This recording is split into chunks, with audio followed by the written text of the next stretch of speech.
A special counsel spying on 44 members of Congress. Todd Blanche going before the Judiciary Committee for his nomination as Attorney General. All this and more today with my special guest from the Washington Examiner, Conn Carroll. I'm Jenny Beth Martin. This is the Jenny Beth Show.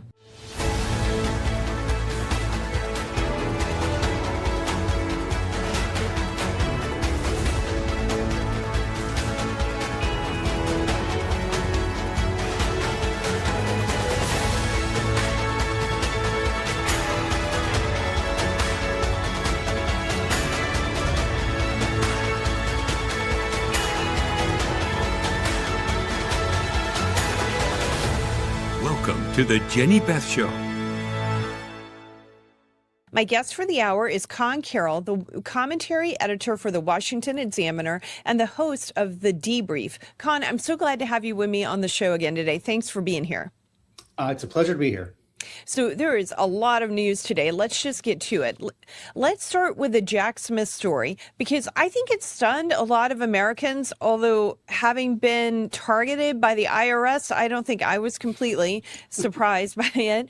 Senators Grassley, Chuck Grassley and Ron Johnson have the receipts. 44 members of Congress had their texts pulled, and Smith denied under oath this was happening. What do you think is the significance of what we've learned about it this week? I think it's highly significant. I mean, this is a man who went to Congress, testified under oath that he did not get the specific texts, communications from members of Congress. Now we have proof that he did. I think this is really terrible for Jack Smith, the Democratic Party, and really the integrity of the Justice Department. Yeah, help people understand the guardrails that got bypassed here. There were supposed to be guardrails, weren't there, so that this kind of thing can't happen? And if the guardrails are bypassed, and if he isn't truthful to Congress, what does that tell the average American? Well, it's very troubling. I mean, when you look at something like FISA, which they are still trying to push through, without any guardrails, you have the United States government sucking down literally all the data from your cell phone communications, emails, everything else. And at first, Jack Smith had sworn under oath that all they did was they got the data on who called, when, and whom, but not the actual substance of the messages. And this is what FISA also claims. But this shows that they're not just getting the data of who called who when, but they're also getting the actual content of those communications, which is very dangerous. Well, it is very dangerous. And members of Congress should be able to communicate with their constituents and with fellow members without having to worry that the Department of Justice is spying on them. It's very troubling. And every one of us should be able to do that without having to worry about it. If there is a warrant in place, it's a different situation, but it seems like that isn't what was going on in this particular situation.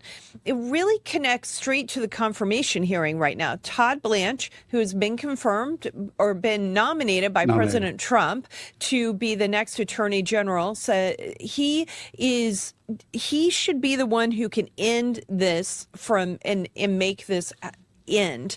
And yet, right now, as we're watching what's happening in the Senate hearings, we're still not completely sure if Senators Tillis, who seems like he's going to vote yes, and then Cornyn are going to vote to move him out of committee. Yeah, it's really touch and go. I mean, I think when you look at the hearing yesterday, you saw Cornyn that is still very troubled by the judgment fund that Trump announced, and that Blanche is the one that orchestrated with the settlement of the IRS. I do think those are legitimate concerns, and of course, Trump backed off and announced that fund was over. But I think there are some unanswered questions there. And then, I think when you look at the Senate confirmation process, Trump has kind of gone and alienated a lot of Republican senators, which makes these confirmations even more difficult. It really does. And then you wrote a piece in the Washington Examiner saying that Todd Blanche is the Attorney General the country needs. Why did you say that? Elaborate on that. Well, I mean, I think, Blanche actually can technically serve out the rest of Trump's term in the acting role. So you have, Blanche as someone who can go ahead and implement what Trump wants to get done on the Department of Justice side. And, Trump did win. And as, we saw in the Trump versus Slaughter Supreme Court case recently, Trump does control an executive agency in the Department of Justice, despite what many people believe is part of the executive branch. And Trump, as president, absolutely should have authority over setting the priorities for what the Department of Justice goes after. And the best way to effectuate that is to put his nominee in place. And I am very hopeful that he will get out of committee. It seems that Cornyn is very concerned about the weaponization fund.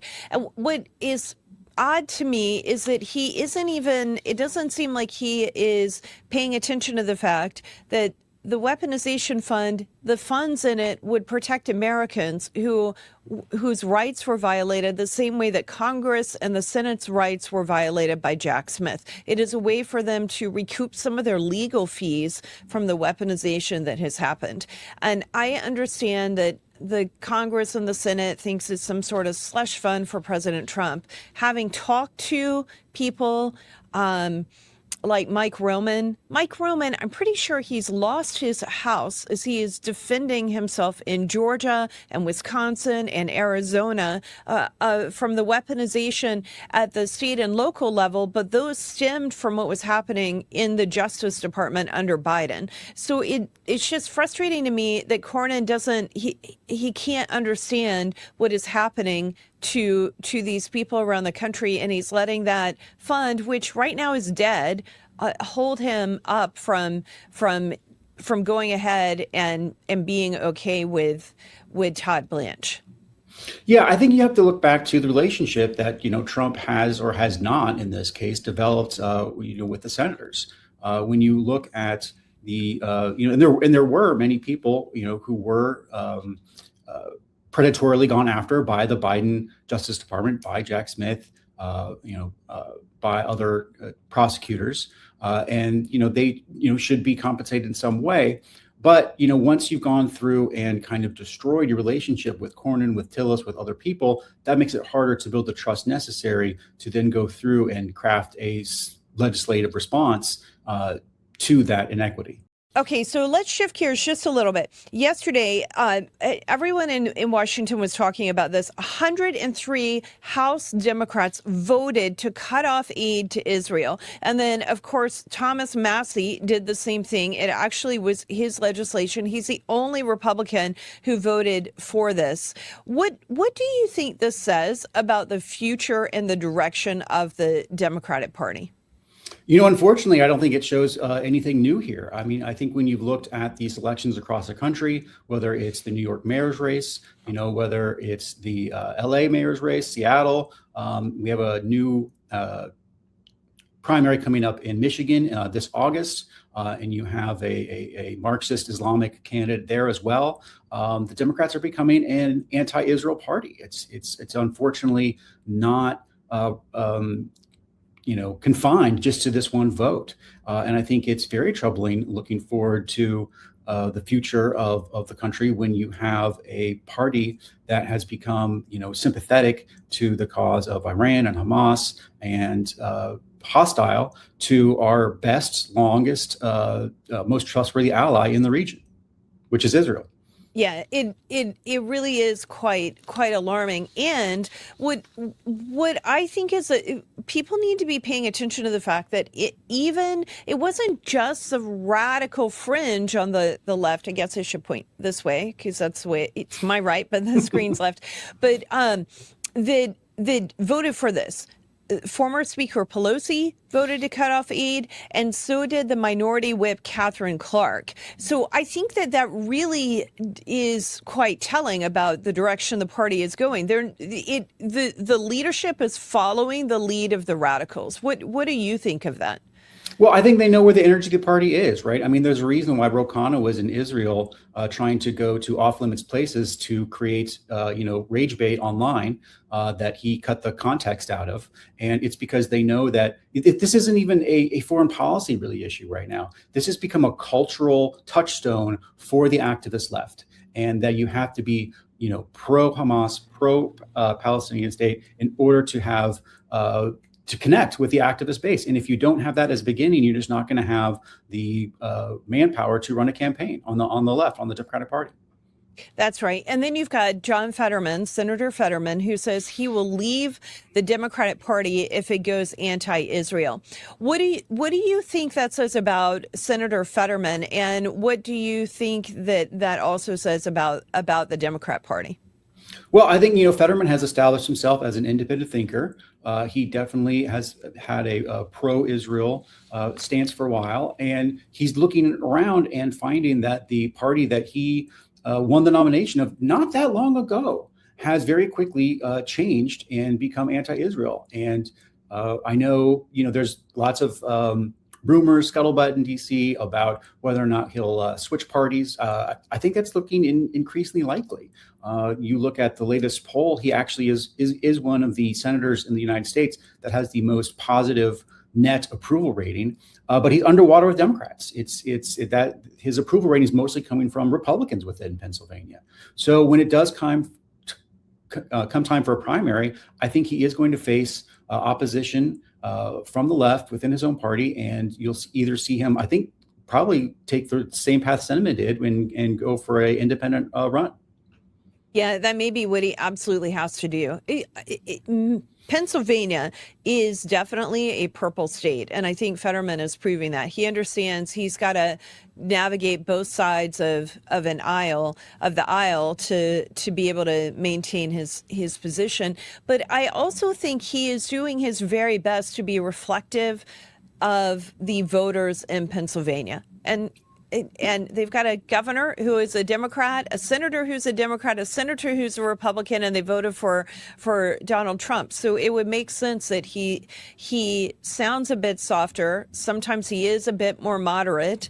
And I think you're right. He's going to face a lot of trouble from the party's far left when he's up for re-election. Yeah, I mean, I'm really happy you brought up the governor there, Josh Shapiro, who is a Democrat. But he's a get stuff done Democrat. Remember when I-95, they had that crash in Philadelphia and it burned down. He got that up running right away, which was amazing.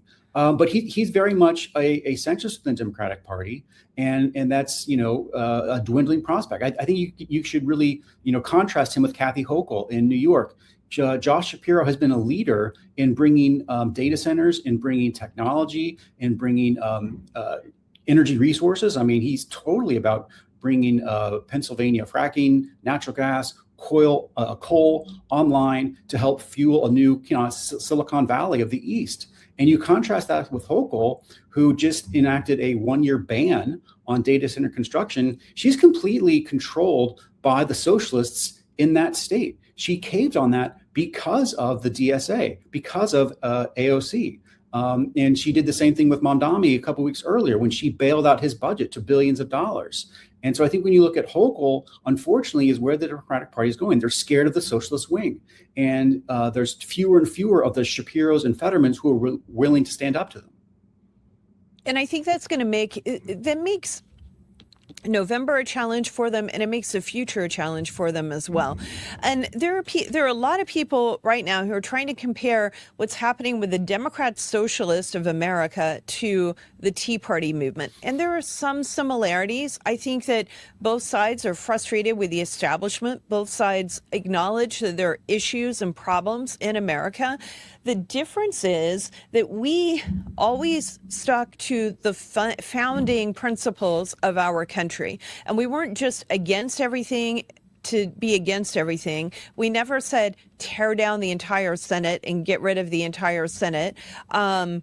Or any form of government. We acknowledge that we live in a country that has a government. The government is supposed to protect our rights.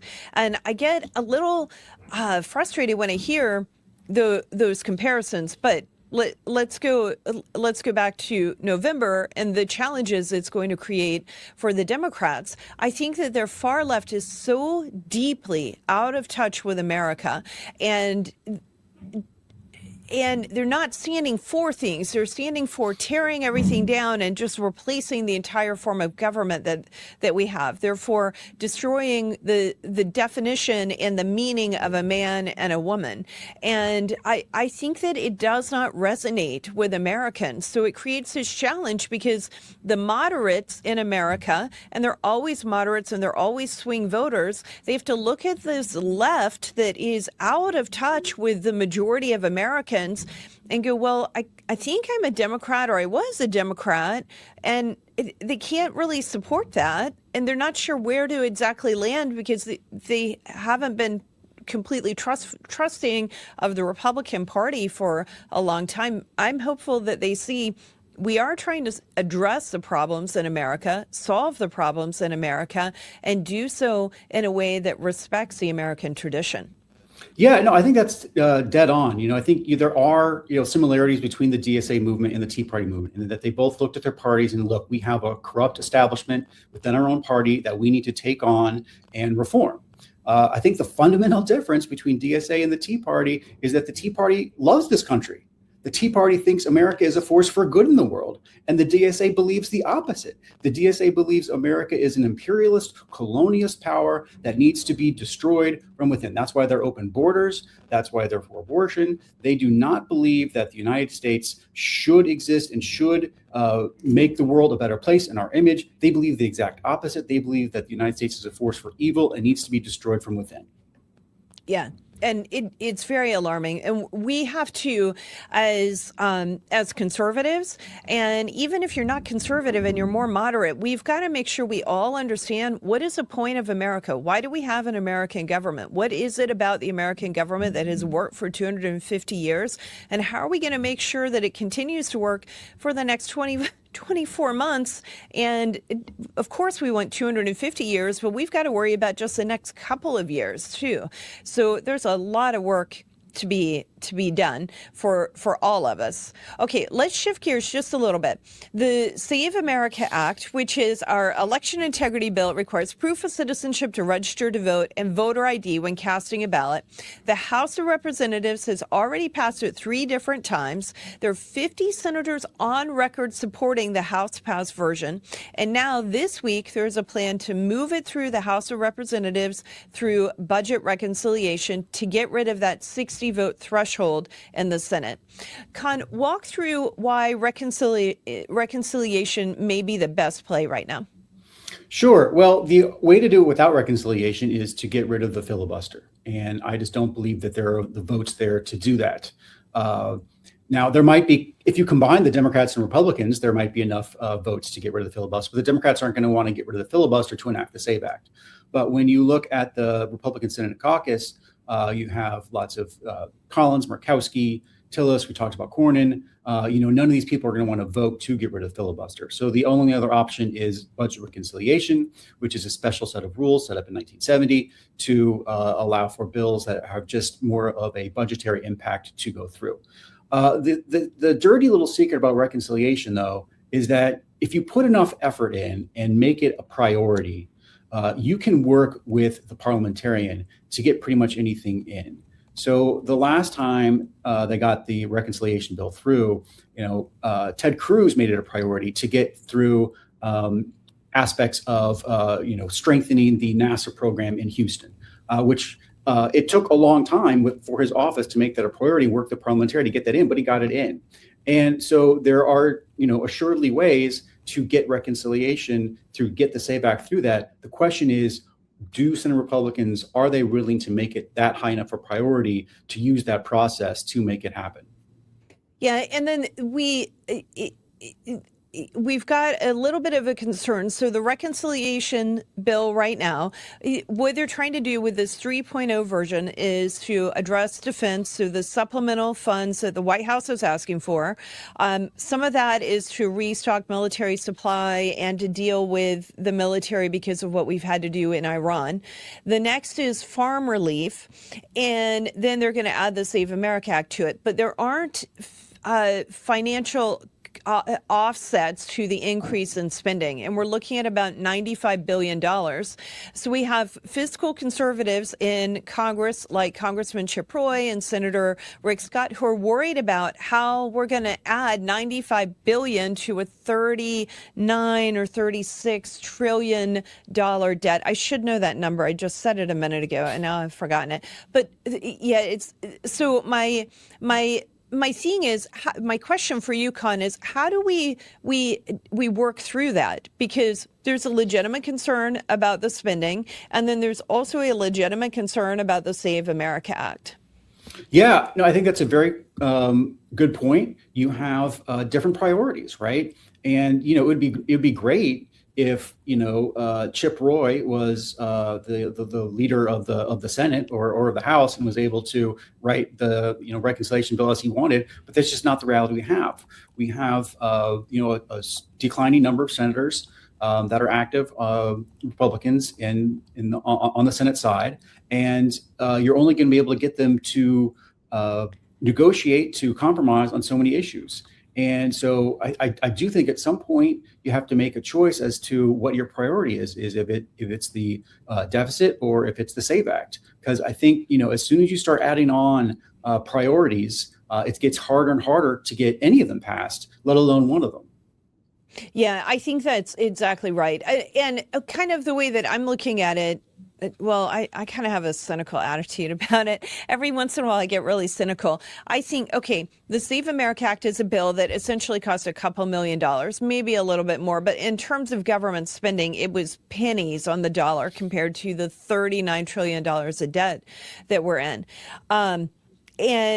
And we can't get it done in the Senate. The Senate Republicans are not willing to try to figure out how to negotiate across the aisle. The Democrats are so bent on being against everything about America and want to destroy the entire country that they're not willing to negotiate. So it may cost $95 billion to get the thing that over 80% of Americans want passed, and that is the president's number one priority. It may require attaching it to something that is so large. I hope they can find a way to offset some of the spending. And I think right now we don't know exactly we don't know the final legislative text. Not just we don't know it exactly. The final text isn't there, so we don't know how it's all going to shape up. And I think the best thing that all of us can do as activists is give the House Republicans a little bit of runway here and let them try to maneuver, because they are doing what we've asked them to do nonstop every single day for over 2 years. Yeah, and when you look at reasons why you would deficit spend, generally bad, but one of the big ones where you would is war spending, which is what the majority of this money for Reconciliation 3.0 is Iran war spending. And now we can have a separate debate over whether or not this was a wise war or what Trump should do now on that front. But that is the ask. And it is something where if you support the war, support the president, looking at, we can come back and address the cost later. The driving deficits, the driving cause of the federal deficit is not Pentagon spending. It is not the Iran war. It is our entitlement spending. And you have to address that through other legislation. And this Reconciliation 3.0 just does not have any of those issues attached to it. Yeah, you're right about that. And here's one other thing to think about. President Trump went to Iran militarily. He struck Iran, and he is making sure that they never have a nuclear weapon. And he is also doing everything he can to secure the Strait of Hormuz, to secure the oil flow out of that region of the world to the rest of the world, to stop their terror proxies from terrorizing and killing other people around the world, including Americans. And he's willing to call out the problem that they are. We've known about their problem since Jimmy Carter was president, but almost my entire life. And we finally have a president who's willing to step up, take the political hits on it, and do what's right for the country. And I think that kind of leadership deserves us giving him the leeway to get it done and to look out for Americans. And I think that's what he's doing. And I think that the situation in Iran, with the fact that they want to kill America and Americans and destroy America, and if they did get a nuclear weapon, they certainly would do that. I think that he's doing what needs to be done for America. So I do appreciate that. And you're right. When it comes to deficit spending, war spending oftentimes is, especially if it's not some long, extended, drawn out, decades long battle, something that most Americans are willing to put up with. Yeah, absolutely. And I would just add, there's an economic element too, in the sense that, we're largely protected from a lot of the pain from the Iran war because we have great energy policies now, thanks to Trump. We're developing natural gas. We're, pumping as much oil as we can. So we're somewhat insulated from the energy shocks, but the rest of the world's not. And if the rest of the world goes into a global recession because the Strait of Hormuz is closed, then that is eventually going to hurt us as well. And so, keeping the Strait of Hormuz open is a high priority for Trump. And, he's going to need supplemental spending in order to do it.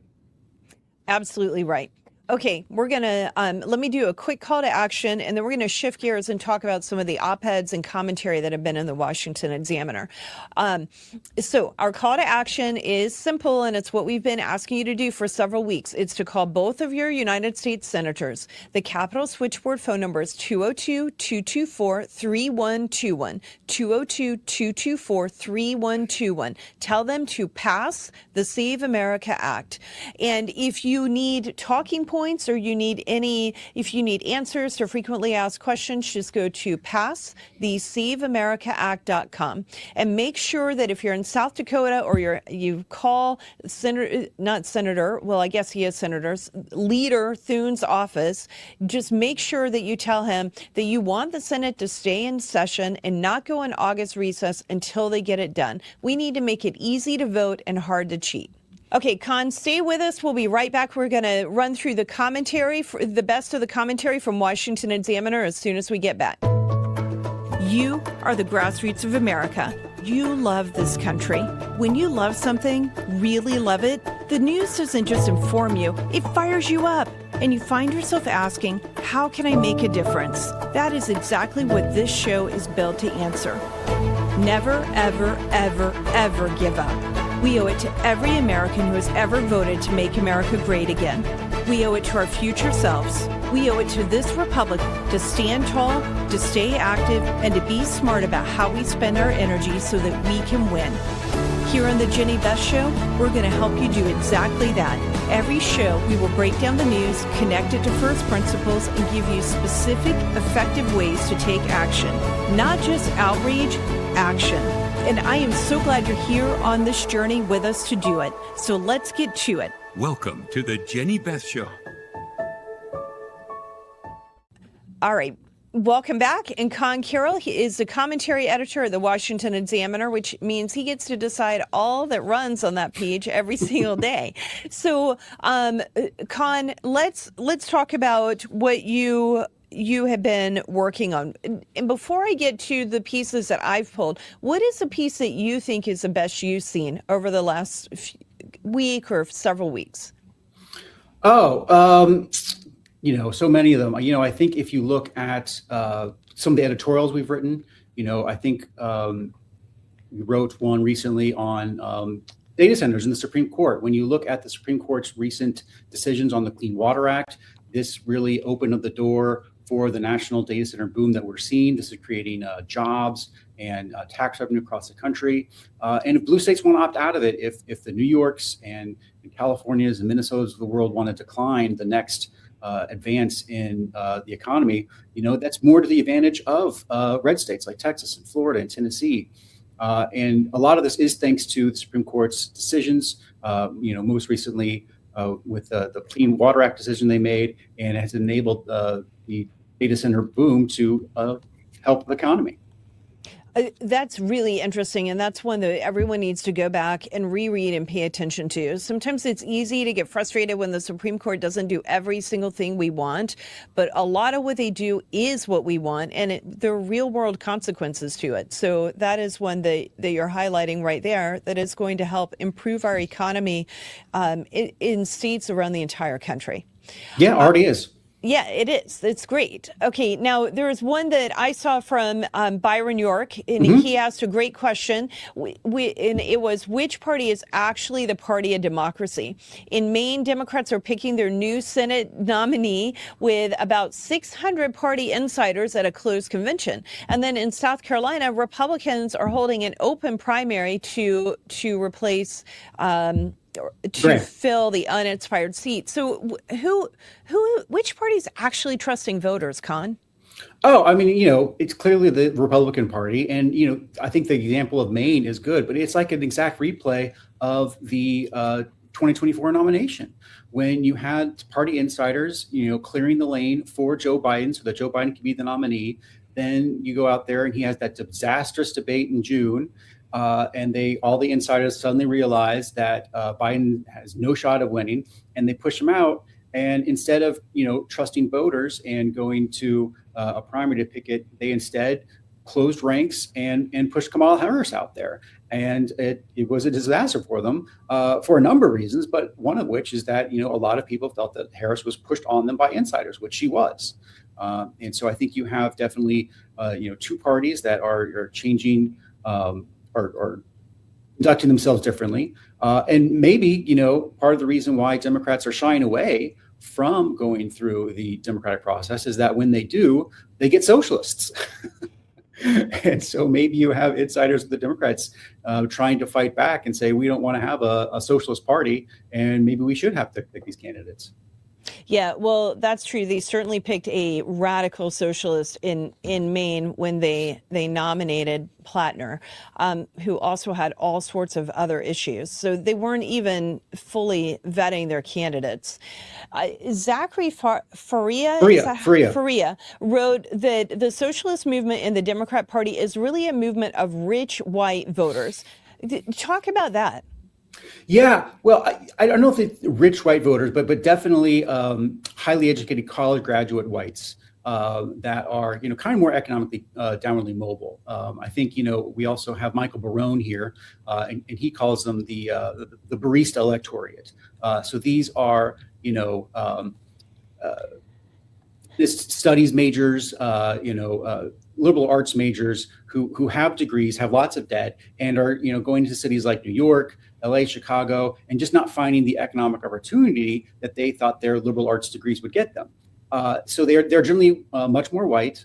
They are much more single. They are much more female than the average population, the average voter, and they are also far more to the left.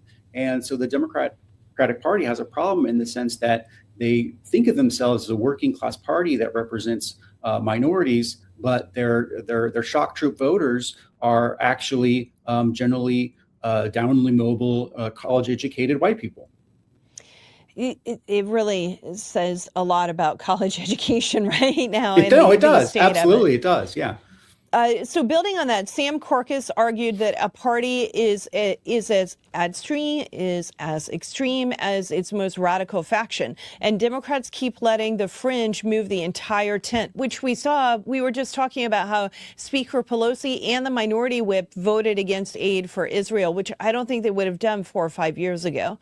Glenn Beck is hammering the same point that Democrat socialists voted to dismantle the American Republic. So how fringe is that base right now? And is it really moving the entire party? It is. I mean, I think, you brought up college campuses, and you look at these studies where you take the average political views of a faculty of a campus, and, AOC and Bernie are moderates within that group. And so I think it's the large problem that the Democrats have largely allowed themselves to be taken over by a kind of academic left that is far to the left of the American people, so that everyone to the left of them is the best way to signal that you are a true fighter and that you can take on the Republicans is to take the most extreme leftist position possible. And it's just slowly deteriorating the party's credibility within the swing voter centrist mindset of the American people. All right. So, Conn, let's take a quick break. And when we come back, I want to talk about a couple of pieces that you wrote.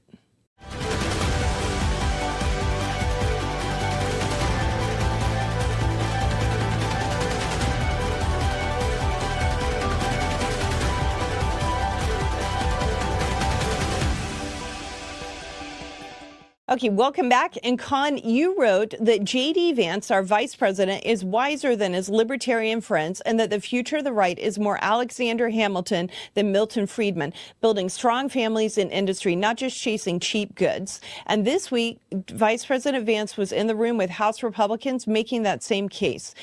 Explain to us what you're arguing about there and why you make this argument. Sure. If you'll indulge me, I'll start off the same joke I did in the piece, which is a chemist, a physicist, and an economist are all standing on a desert island with only a single can of beans to eat, but no can opener. The chemist says we can build a fire, heat the beans until pressure builds and the can will burst open. The physicist says we can calculate the angle and force needed to smash the can open with a rock. And the economist simply says we can just assume a can opener. And the reason why I think this works for J.D. Vance's argument is that when you look at, the arguments that Milton Friedman makes about, the free trade, the economy, everything else, he assumes a regulated market, that we have courts and a nation and a police force to enforce these things. But you can't just assume that. It takes families, it takes the rule of law, it takes borders to establish all of these prerequisites for a market. And when you look at Friedman's other positions, Friedman was for the legalization of all drugs. He was in favor of illegal immigration. He just didn't understand the policies that were necessary in order to create a functioning nation state that was the basis for the free market system. Whereas Vance and Alexander Hamilton understood that it took a framework of tariffs, of laws, of a border, of police, of military, in order to have a working nation state that could then later be the foundation of a functioning market. That's a really interesting angle. I encourage everyone to go and read this full piece. And then you also wrote a piece telling young people to ignore the libs and get married early. I'm pretty sure most liberals will lose their mind over this. So what did you say, and why did it hit such a nerve? Sure. So, this all started with Erica Kirk speaking to Hillsdale College and, telling the graduates to remember what her husband's advice was, which was to get married young and live a life around marriage. And then the New York Times columnist Jessica Gross, whose beat is, religion and culture, basically flipped out and said, no. The average age that people actually want to get married is 26.2, not younger. But what she doesn't understand is that the average age that people are getting married today is actually like 30 years old. So people are actually marrying far later than they want to. And what we need to understand is that a lot of times Americans today view marriage as kind of like a capstone. They go through it and they want to have all the right degrees. They want to have their job set and everything else. But if you do that, you're going to miss some great years of being married and building a relationship, with your partner.